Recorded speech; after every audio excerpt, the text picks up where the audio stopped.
નમસ્કાર મિત્રો, આપણે આજે પહોંચ્યા છીએ દિયોદર તાલુકાના વઢણા ગામે અને અહીંયા પૂર જેવી પરિસ્થિતિ તમે જોઈ શકો છો.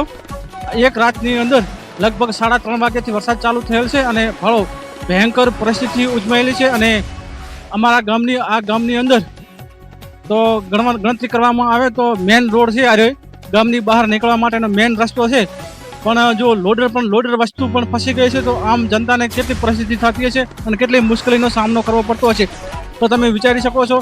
અને પ્રશાસન હજી સુધી કોઈ પણ આ ગામની વિઝિટ કરવામાં આવી નથી અને કોઈ પ્રશાસન તરફથી કોઈ પણ સંદેશ પણ આપવામાં આવ્યો નથી કે કેવો વરસાદ છે અને કેવો વરસાદ નથી. એ પ્રમાણે પણ જોવાનું રહેશે, કારણ કે હજી ભાવ તમે જોઈ શકો છો કે ઓલા ભાઈઓ જઈ રહ્યા એ કમરથી ઉપર પણ પાણી છે. તો તમે વિચારી શકો છો કે કેટલું મોટી પરિસ્થિતિ છે આ ગામની અંદર. અને તમે આ આંખો પણ જોઈ શકો છો કેટલે પાણી ચડેલું હશે.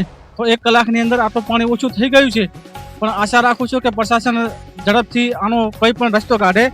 અને અનેક વાર રજૂઆત કરવા છતાં હજી સુધી આનો કોઈ પણ નિકાલ આવ્યો નથી. અને આખા ગુજરાતની અંદર જ્યારે ગ્રામ સભાનું આયોજન કરવામાં આવેલું હતું ત્યારે પણ નિવેદન અને રૂબરૂ મુલાકાત આપી હતી અને રૂબરૂ